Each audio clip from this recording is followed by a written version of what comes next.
Croeso, hello, welcome back to Rob, Ryan, Red, the Wrexham podcast brought to you in association with Red 10 People Development. On today's show, we'll look back at Wrexham's defeat to Stevenage, take a look at the latest transfer target, and preview our upcoming doubleheader against Crawley and Port Vale. All that and more on today's show.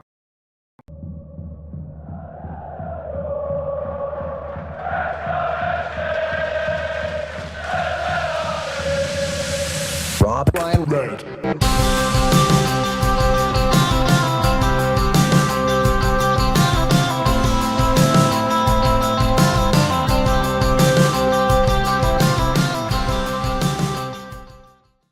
Well, Nath, doom and gloom. Where do we start? Stevenage defeat at home, a shock home defeat for Wrexham, their first home defeat since March 2024. It maybe was going to come at some point. I would rather maybe if we lost to Birmingham last week than Stevenage at home. But what's your mood like today? How alarming is it, the defeat for you? Is it just one of these things that happens in the course of a season, or does it maybe look at a wider issue that's not been resolved? My mood isn't great, I'll be honest. As I tweeted out that, got to kind of muster up a podcast record on the back of, was that worse than Shrewsbury? We did score 2 goals, brilliant header by Max to make it 3-2, and were it not for the keeper's face at the end, it probably would have been 3-3 and had at least salvaged what was a dreadful first half. I think at the minute it feels like, I haven't felt like this for a while, Wrexham, it does feel like 1 step forward and 2 steps back. It's been a month of setbacks in terms of on the pitch and off the pitch, I think, as well. You look at how slow we've been again in the transfer window. Again, we record now the 29th of January. No striker through the door. That's pretty alarming. I was speaking to someone at the club yesterday who, not speaking in any official capacity, but was saying that, it has dragged out again and it's been there for all to see what is needed. And while that might not be the golden ticket to success, you saw last night there were real problems in that team front to back. Goalkeeper right through to the front 2 that isn't a front 2. It's basically a front 1 and a player masquerading as a forward. We got our backsides, got our asses handed to us, Rich. Good and proper. And it's not happened a lot at home. And we were sort of toyed with at home. Yeah, I think for me, Shrewsbury defeat's still worse because it's Derby defeat against them lot, and it's given them some sort of hope in their fate. They're going down. And for me, I think Shrewsbury away is worse, like just because what it means. I'm part of me wants to not be too reactionary to a home defeat because, like I said, they happen. We had the home defeat against Yeovil a few seasons ago. I know McAlinden had been sent off in that one. Felt kind of similar. The home defeat to Bradford, the home defeat to Tranmere. These things happen. Doesn't mean that your season's suddenly a failure because you've lost at home to Stevenage, who have Dan Kemp and Jake Young, arguably the 2 best players in League 2 last season, other than Louis Barry. So they've got 2 really good players, 2 players I would love us to have signed in the summer. So that's a little bit of context to maybe the defeat. They came out and they attacked us, and they had a real good go of us. They didn't fear us at all, and I respect them so much for doing that because fair play, they deserve to win, and they did. Their small away support were fantastic, outsung us for most of the night. Like, it was pretty, I'm not going to say an embarrassing atmosphere. It was just what you've kind of expected with this expectation that we just win at home every single week. There's going to just be a drop-off because of that, because you do turn up now to the race course and you expect Wrexham to win every single game. So the atmosphere just doesn't really kick in that much unless it's a particularly big game like Birmingham last week. So shout out to Stevenage for doing the job on us, really. What really, really, really alarmed me is that we saw this coming as soon as the lineup dropped. And people might say, oh, it's hindsight. You're only saying this after the defeat. We said on last week's podcast, just because that team got a point against Birmingham does not mean that's the same team to play against Stevenage. You have to be proactive. You have to go for it from the start. And it's all right for Phil Parkinson to come out after the game and then say some of these players didn't want it. Well, Parky, you chose the players. We all knew, and we could all see from the outside. And you know more about football than us. So yeah, I take, I'll stand back sometimes and admit we get it wrong. But this felt so obvious.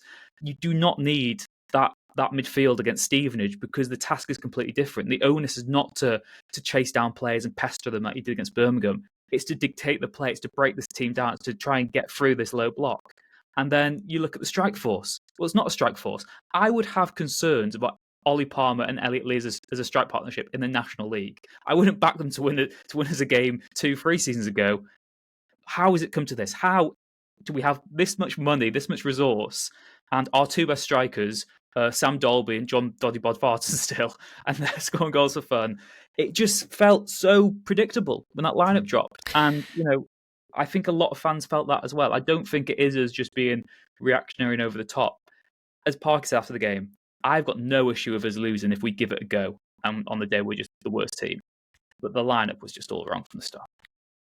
Losing games is normal, fine. The divisions, we said, even probably back in the National League days, we said as you go up the leagues, it will get progressively harder. You will lose more games. You will go from losing 2-3 games to 5-6 games to 10+ games a season. That is normal. And heck, if we somehow still manage to salvage this difficult period and end up in the Championship, we'll lose a lot of games in the Championship.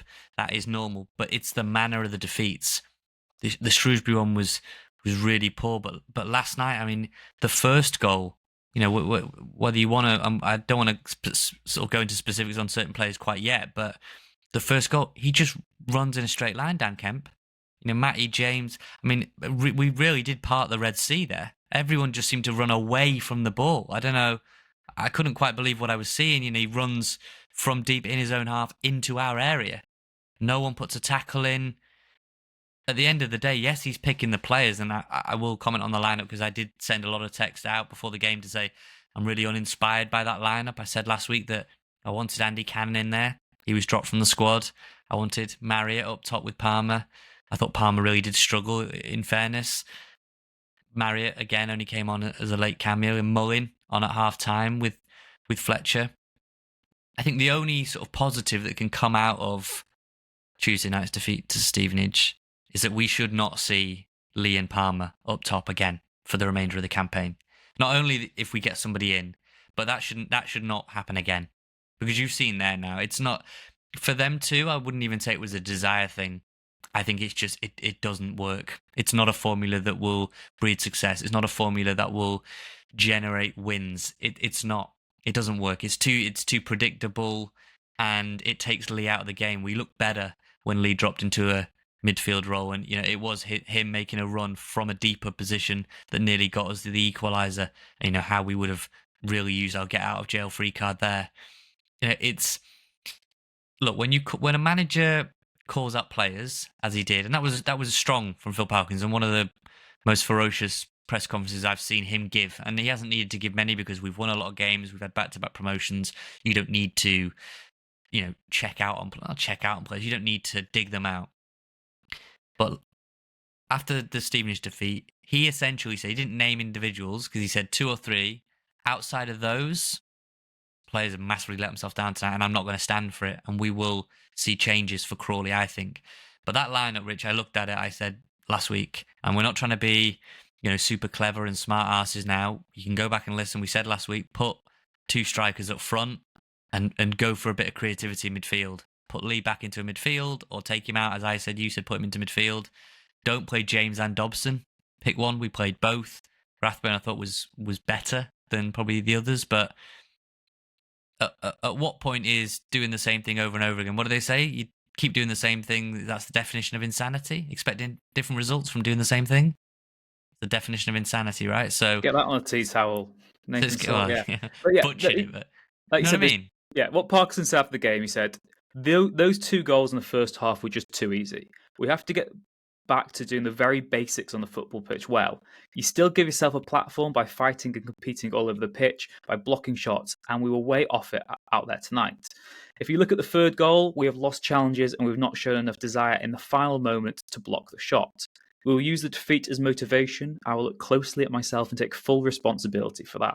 I pride myself and my coaching staff on preparing teams to play well, and the majority of the time we've done that and competed and been strong. Tonight we were too loose out of possession and obviously weren't good enough in possession in the first half. When you're not playing well as a team, you have to stand strong as a team and win headers and there wasn't enough fight, barring 2 or 3 players out there tonight. And yeah, like I said, Rich, do you want some stats from that first Yeah, half give me then some to sort of stats. sim that out? So there were, right, aerial duels between the two teams. There were 29. How many do you reckon Wrexham won out of those 29? What would half that be? 14 and a half. You reckon they won 50% of the duels in the air? I reckon we won just below. I'd say 13. Okay, we won 8 out of Jeez. 29 duels, 28%. Ground duels, we won 58%. So we won just over half of the battles on the ground, that ground duels, 50-50s, that sort of thing. We made 1 save. Altaconca made 1 save. We made 1 interception. We won 50% of our tackles. We won 50% of our tackles in the first half. I cannot get my head around that. We had 0 shots on target. We had 2 shots in total. We had an expected goals of 0.15. You look at the second half, everything improves. 9 shots, 6 on target, 2 big chances. We made 204 accurate passes. Where's the defence? We made more interceptions, won more duels than Stevenage did. So everything was up in the second half. It was clearly let rip. But that first half, I think Parky was right. It wasn't just a lack of technique and a lack of finesse. It was a lack of mano a mano. Who wants it more? And they wanted it more than us. Do you think that almost comes back to what we said about the atmosphere, that there is just an expectation and maybe a complacency at times? That, look, we're playing Stevenage at home tonight. We were really good against Birmingham, so we will beat Stevenage. Do you think that comes into play at all? Because you played the exact same team that played Birmingham. So alarming if that's the case, though. We've got some really experienced professionals there. Premier League player, ex-Premier League player in midfield, Rich. You've got a captain who has played at the very highest level for his country. I really don't want to think that they thought they were just going to come and roll over a team that was 5th best in form. Because heck, where are Wrexham in the form table over the past 5 games, whatever? We must be relegated or in the relegation zone. So if you look at form, and we love our form tables on Rob Brown Red, over the last 5 matches, Wrexham are 20th in the league table, 4 points from a possible 15. That's the same amount of points as Shrewsbury, Cambridge United and Reading. The only team who've taken fewer points is Exeter, who've taken 1. So Wrexham at the moment have the 20th worst form across the last 5 matches. If you take it across the last 10, it's not as bad. We're 10th in the table there. Stevenage, you say, a 5th in the form table. So maybe it wasn't as easy a home game as we presumed it to be. If you look at the last 2 home games, we played 2nd Birmingham in the form table and the team that are 5th in the form table. What is an easy game now, though? That's what I don't think they exist now in League One. I think we've been proven to be somewhat predictable to play against. Now, don't get me wrong, we'll still win plenty of games between now and the end of the season. I'm not saying that at all. But I don't think you're scheming for weeks to play against Wrexham. I don't think you're staying up through the night analysing film about Wrexham. Is pretty rudimentary what we're doing. It's quite clear that you are heavily reliant on creativity from Ryan Barnett. We hope that might change with Ryan Longman, but although he ended up on the right side when he was making his crosses, that there's only one person up front that's going to win the headers. Elliot Lee's, it's unfair to expect him to be winning headers. The midfield, I mean, Matty James is good and has done really well in spells, but mobility, I wouldn't say, is one of his strongest traits at this point in his career. Dobbs and Rathburn are going to be busy, but if you get in behind them, they can be had. And that back three, you have to say that we called for Danskar to go back in. It's not all on him, granted, but the back three just hasn't looked settled in the last few games, has it? No. There's a lot to worry about. But yeah, I think you can. One win changes all that, of course. I think there's a couple of factors here for me. One of them for me would be, I think fundamentally, our players are League One players now. So they've gone from being the best players at National League and League Two level to, I don't mean average in a disparaging sort of sense. I just mean they are of the average quality of a League One footballer now. So some of our players just don't stand out as often or as frequently because they are just at the level they should be, really. In terms of defence, I think what we've missed is Brunt. I think the partnership of Owen O'Connell and Brunt, and having Max in there as well, I just think that they really, really understand each other's play, and they were really promising, actually, before Brunt's injury. So I think that is a factor looking ahead in the next few weeks. If we can get O'Connell and Brunt back together in defence. Midfield, I think, as we said on last week's podcast, Matty James, I was really happy with. I think I still think he's been a good signing. I think he's done lots of good stuff, made us a lot more formidable away from home. But in matches like that at home, when there is, that pressure on us to actually dominate and to break a team down, we're just too passive. And the only real midfielder, I mean, Rathbone's got loads of legs as well, but I'd say Cannon's the only sort of central midfielder who also has that creative spark. You'd always back him to get a goal or an assist. He just has that drive and determination. I think without him, the midfield's just too passive. We said what we said about the strike force. It's not a strike force. That's fundamentally the issue. And Elliot Lee was getting so frustrated on Tuesday night. He was dropping further and further back. He was essentially playing as a central midfielder, which meant we were playing one striker jumping up front, and that was Ollie Palmer, who just didn't have that goal threat whatsoever. And yeah, they're the dilemmas we've got at this moment in time. Is that how do you actually balance the squad going forward? And we're at a very interesting time in the season now because. And we said this just before we came on air, we're 8 points away from dropping out of the playoffs, but we're 8 points off the top of the table still. And it does feel like this season could yet go either way. And we've seen so often over the last few years that you can expect anything. The fact we're still where we are is remarkable. And who knows, maybe we could go on and get automatic promotion. I feel like we are going to get left behind at some point unless these issues, are addressed. Playoffs. There's a lot of form teams chasing the pack now.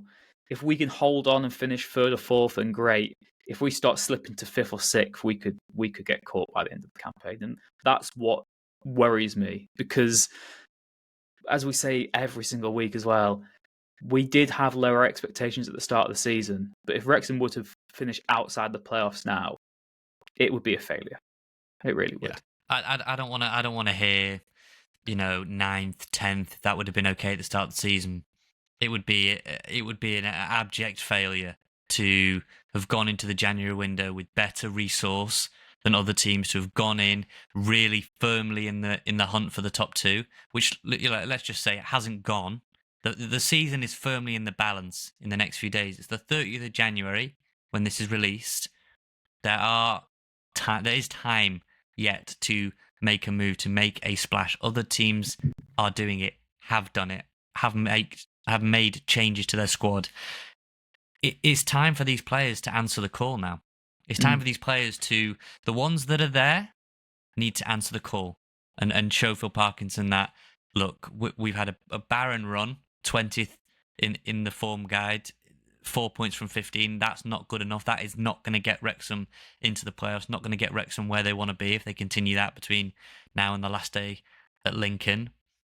And it's time for transfer targets and other clubs and the execs to answer the call and get somebody in, because if we end this window, and I don't think we will, but if we were to end this window with just Ryan Longman through the door, I think it's a huge opportunity missed and another question mark around recruitment, because we went and got Bodvarsson. He's gone and hit it off. He's scored more goals now, hasn't he, than Ollie Palmer has all season with Burton Albion, who are clearly making better use of him. Sam Dolby is staying in Scotland with Dundee United. He basically came out and said, well, he didn't basically, he came out and said that he was left in the dark by Wrexham. Phil Parkinson said that, they were in regular dialogue and somebody, is telling a little fib there. I don't know who, which side. I don't know if there's some sort of cross wires, but not exactly a glowing reference for Wrexham from Sam Dolby. He's staying up there and he's not going to make any decision on his future. We mentioned last week about the contract on the table. He said he's not going to make any decision on his future until the summer. So I think you can kiss goodbye to Sam Dolby ever playing for Wrexham again. I think it's just, that's it, Rich. That's the way I look at it now. The season is firmly in the balance. Top two, you might think, oh, that's going away, that's slipping away. But Wickham have, they did well the other night getting that stoppage time goal. But look, the season is not lost right now, but it can unravel quickly. A whole month now away from home, tough games, Northampton. You might not be doing well on the table, but forget where people are on the table. Teams are doing well now, from 1st to 24th. Mansfield, and they've fallen off a bit, but that's tricky. Crawley won't be easy. All tough games, and we've not exactly inspired away from home. So to kind of end the first segment, I will say, players and execs, if you're serious about going up and you actually want to go up as much as the fans, time to answer the call.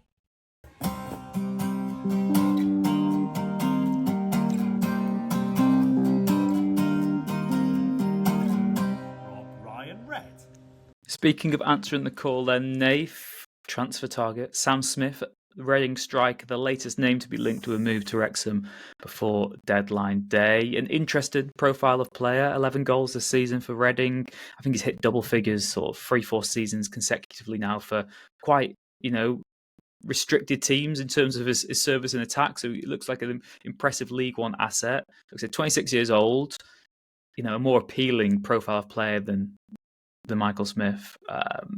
What do you make of the rumour? Do you think he's the type of addition that we need this window, or do you still think we need that striker with a bit of pace? We need both, but we're running out of time. And I think it's been clear from the targets that Parkinson has been said to have looked at. They are all that Ollie Palmer upgrade, aren't they? They're all that. If Michael Smith doesn't come through the door, and who knows, we shall see. It's a game of kidology now. You're trying to give off the impression to Sheffield Wednesday that you're moving on. You're moving on now to Sam Smith, and who knows, that may say, you know what, we will take 600,000 or we will take 500,000 for Michael Smith now. Whatever, we're trying to get Sheffield Wednesday, trying to get the playoffs. Wrexham trying to get the playoffs. There's a lot of kidology. Sam Smith's a better age profile, no doubt about it, but Parkinson clearly wants that target man type that he can plug in ahead of Ollie Palmer. And you have to say, we can't sniff at somebody who's scored 11 goals. The worry is that if he comes here, is that an attractive proposition for him on the pitch? Reading are, they themselves are in the playoff hunt. They're under a transfer embargo, so they will no doubt be reluctant to move on from a player they picked up on a free transfer. But money talks when you're in a situation like Reading are, and if it takes 500,000, if it takes 700,000 or 750,000, whatever it may be, I think we've seen recently, Rich, that anything less than 1 million really is chump change. People were talking about Asgard gone to Luton for 3 million. Wickham are turning down bids of 6 million for Kone. Wrexham are operating in a different bracket, so don't let anyone convince you that Wrexham are buying their way out of League One. I wish they were. I wish they were going to get Louis Barry, who's gone to Hull, or Gelhard, or one of these other sort of championship and above level attackers. Sam Smith, look, 11 goals, 2 assists. Our attackers probably got that combined, Rich. So, yeah, I at this point, I just want anybody to come through the door just to freshen things up, just to light a fire under those that are there, because we're stone cold up top, and we need something to change. I would say as well on Sam Smith, similar to why Dolby and Bodvarsson have been scoring goals, he's the main guy. And again, I just think that's imperative that if we do sign someone this month, they need to be given that starting role and that consistency in the side to build up the rapport with their teammates, and just to be given that confidence boost of being the main man. Because again, I say tongue-in-cheek about Bodvarsson's goals at Burton. He was never going to score this for Wrexham because, again, like I said, the manner of the performances he was getting, the opportunities he was getting, they just weren't conducive to him ever scoring that many goals. So that's why Bodvarsson's now scoring goals. He's the main guy at Burton. That is so good for your ego, for your confidence. And once you've scored one, he's a fan favourite already. He'll probably be their player of the season. But optically, it doesn't look great, though, does it? It doesn't look great. It doesn't look great. We saw Bodvarsson playing in the Wrexham shirt, didn't we? Sure. And we wanted him gone. We didn't mind, but I'm just saying, optically, you haven't signed a striker. Dolby's top scorer in Scotland, different level. I understand that. Different opposition. Bodvarsson's the main guy they're playing to his strengths. If you've seen some of the goals, they're quite scruffy goals, but they all count. I get that, but optically, it doesn't look great. No, exactly. But I think if Ollie Palmer was playing for Burton, he'd have 5 or 6 this season as well. Do you know what I mean? So I think there are levels to this game, as it were. No offense to Bodvarsson for that, but I think it says a lot to us, doesn't it? That is what Parky wants. He wants that upgrade, someone he can rely on for a season or two to be the foil in attack, someone who can do the dirty work but have a bit more of a potency in front of goal themselves. I suppose the question really is then who's he partnering? Because it was Mullen who came on at half time against Stevenage. Marriott's the better goal scorer this season. They both look quite sharp. Marriott, for me, just looks more clinical in front of goal. Mullen still looks like he's trying a bit too hard at times and making some poor decisions with either his passing or when he's taking shots on.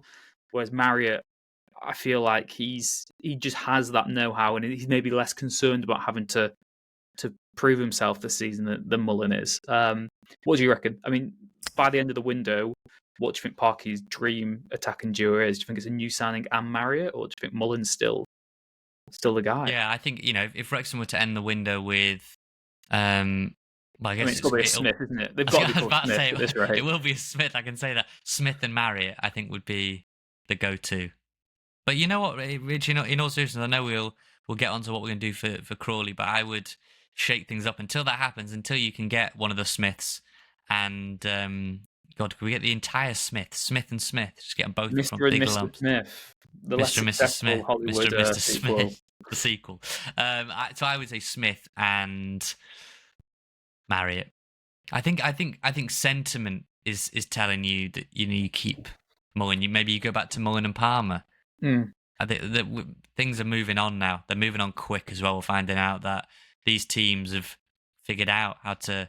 I just think at the end of the window, if we never see Lee and Palmer as a partnership again, that's the only successful thing that can come out of that game against Stevenage. I'm serious. If that never used again, that will be a worthwhile enterprise, that game the other night.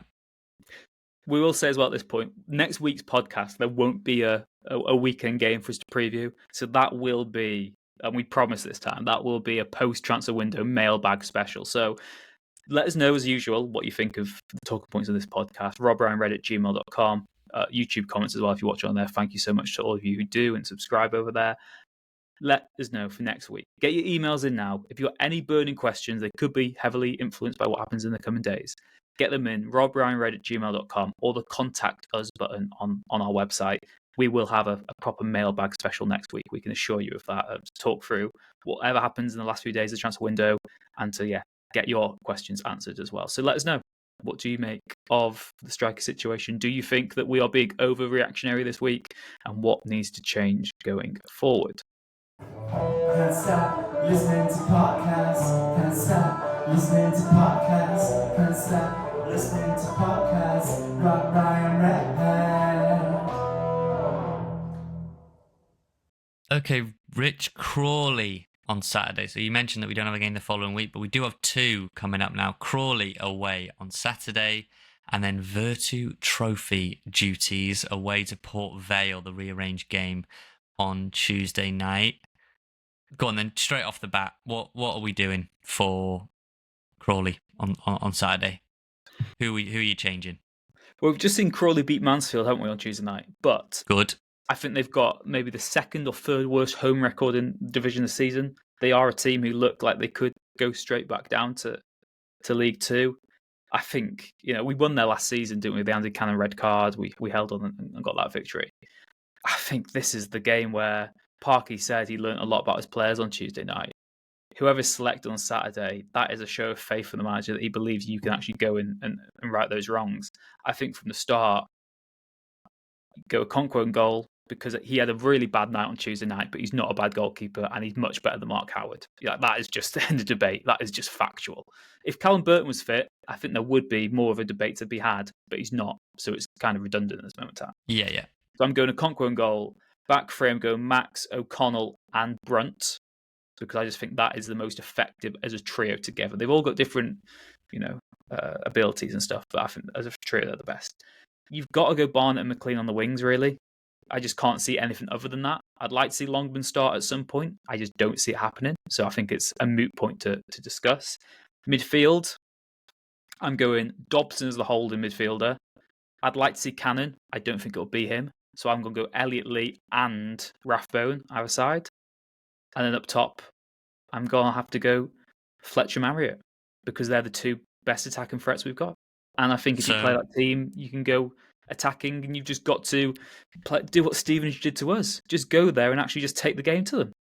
So you're keeping the 7 survivors from that game the other night in your team. Yes. Keeping 7 of them in there. I would go then. I would stick with Okonkwo. I think, particularly the second goal, I think he will be beating himself up about, because it's really poor, the Jamie Reid goal. I'm sorry to interrupt you. There's one thing I do want to say about Okonkwo. I don't think the fans help him at times. Because when I'm sat in the tech, and I was again on Tuesday night, the amount of jeers and so everyone telling him to kick the ball long, to go really quick with his distribution, and he gives the ball away poorly. I just feel like he's a young keeper who's learning, as he goes along. We all know his distribution is not his strong point. We'd like it to be his strong point, but he gets so much hassle and stick from the fans behind him as well, which I understand why you get frustrated. But I think that then sort of knocks his confidence as well, because he's got the fans on his back from the very start. And that was at 0-0 that, people were jeering him, saying, "Go, get rid of the ball quicker, get rid of the ball quicker." He threw the ball out, went straight to a Stevenage attacker. It was like, that's why he doesn't rush with his distribution. Right. Just let him do it at his own speed. Both goals were really, poor from his point of view, but I feel like we weren't helping it at times on Tuesday night. That's my I'm sticking with Okonkwo. I'm definitely sticking with Max. I mean, great header. I mean, he's a top scorer. His head is trying to keep our season alive, I think. He also scored at Stevenage as well, Peterborough as well. I'm going to bring Lewis Brunt back in on the other side. What am I going to do? Am I going to go back to O'Connell? Yeah, I am going to go back to O'Connell because it's been, 4 goals conceded. I am going to go back to O'Connell, which wouldn't be great for a great endorsement of Dan Scarr, but I am going to go O'Connell, I am going to go Brunt, and I'm going to go Max. I'm going to start Ryan Longman on the left side. I'm going to start Ryan Longman at left wing back, and I'm going to start Barney. Then in midfield, I'm going to play Rathbone, Cannon, and Dobson as the holder. And up top, I'm just going to go for it on Saturday, try something a bit different. I'm going to go Marriott and Mullin up front, and Fletcher would be my first choice off the bench. It's never going to happen, let's be honest, but that would be unpredictable for Crawley, and I think you've got pure pace out wide in Barney. That's probably the quickest we'll have had, except for when maybe Revan's played as well. And you've got 2 strikers that'll be busy, that will put a different kind of pressure on. You maybe tire them out that way, and then you can bring on a battering ram like a Fletcher, like a Palmer. Just go about it in a different way. So that for me wouldn't be Elliot Lee in there. That wouldn't be Ollie Palmer in there. Again, Elliot Lee off the bench isn't bad. I would go with Cannon. I would try and mix it up a little bit where I could. And I think the way Parky spoke, you need quite a few different players to come in there to shake things up, because you need to send a message to quite a number of players. So I would start Longman. Words, doesn't he? Yeah, I would start Longman. I would start Cannon. I would start Dobson. I know Dobson played the other night. I would start Mullin, and I would start Marriott. Now, like I say, that the team I've just rattled off there is not going to be the team, but that's what I would go with. And you see what you get out of Crawley, and then you look at Port Vale. And I know people say, well, just the Virtue Trophy doesn't matter. That might be a key game for some players to prove that they deserve minutes. Is Fal going to get a chance there? Is that an opportunity again for a Mullin, a Marriott, a Palmer, a Lee, a Revan? Like who is going to get the chance there? Because if we don't get a result on Saturday, you need to get a win by hook or crook by any means. And look, if we don't beat Port Vale, it's away from home for the entire month. So some incentive to try and get a home game and repair the damage of the other night. It's a long time before you face that racecourse crowd again. And we're due to play Bolton on St. David's Day, 1st of March. So let's see. I would try and do something drastically different. I know people say that's over the top. That's reactionary to one game. 4 points from 15. So if anyone tells me it's just reacting to one game, 4 points from 15, 20th worst in the division. So thank you very much. Like I said, Crawley, 23rd, or second worst home record in the league this season. They've taken 12 points from 11 matches. So, Burton have taken 12 from 15 matches. They are by far and away the worst team at home this season, Burton Albion. Crawley, like I said, taken 12 points from 11 home matches. Wrexham's away form this season. Where do you think we are in the table out of 24 teams? Ooh, I reckon bang mid-table, 12th. 16th. Oh, God. 13 points on the road this season. Only scored 10 goals on the road this season. Conceded 12. Like you said, it's going to be interesting to see how we do mix it up. Like I said, I think you made a good point there. Because I'm basically saying we should have the strike force of little and large because that's what we've had all season, but it's not worked all season. So why not just give it a go? And if there's a game you can give it a go in, surely it is against Crawley away, which, I'm not trying to be disrespectful, but they are where they are for a reason. We are where we are for a reason as well. So interesting to see how it unfolds. Like you hinted there as well, the Port Vale game. Is there anyone? Because it's very difficult to say the team because we've got Saturday's game. We don't know what will happen. It was probably this Saturday's probably like the most open-ended in terms of team selection we've had for years in a Wrexham League match. Just because it's like anyone could play. It's probably since Torquay away on the last day. It's like anyone could play. Like what's going to happen? Billy Waters? No. For you against Port Vale, is there anyone who you think like categorically has to start next Tuesday because they're just due a game? They need a game. For me, I think that's the one where Longman makes his debut, personally, from the start. Full debut, I think, is Port Vale. Mo Fal has to play. Revan. Has to play against Fal and Revan. Have to play against Port Vale. Have to. But although I would say that Revan had quite a lot of strapping on his leg the other day. So whether he is nursing anything or just protecting anything, I'm not sure. Mo Fal has to play against Port Vale. Has to, because he didn't have the option to go back out on loan because he'd already appeared for West Brom, or I think that's right. They couldn't have gone out on loan. The lad's crying out for an opportunity, and I get it. I'd love to go all the way to Wembley. Fal wouldn't be the reason it cost us. You've got to give him a chance, and that's what I sort of think with the Mullin Marriott thing on Saturday against Crawley. Got to give him a chance and say you're going to get an hour, you get 70 minutes if all goes well, to prove that this should be what I stick with. Because Parky's shown that if it works and he likes it, he will stick with it. Hence why I kind of stumbled onto Liam Palmer earlier in the season and just stuck with it. It worked against Exeter. They've been up and down games. Obviously, Lee came off at Bristol Rovers and it was working until he came off. So he's been loyal to that, and he feels like that's given them a good foundation. And, we have been defensively solid, one of the best defences in the league. You cannot argue with that. But you also have to be tactically astute enough to know when it's not working, swallow your pride and say, this has got to change. Something's not right. It's not clicking now.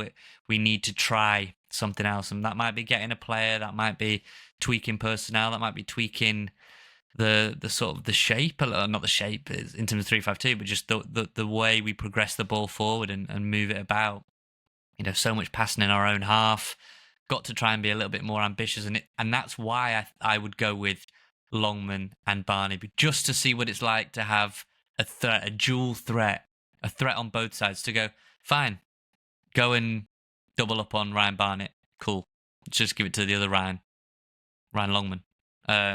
And we'll see. And then pick your poison, basically. Whereas it's not to knock McLean. I think that McLean will probably be better defensively than both of those. But you just got to try something.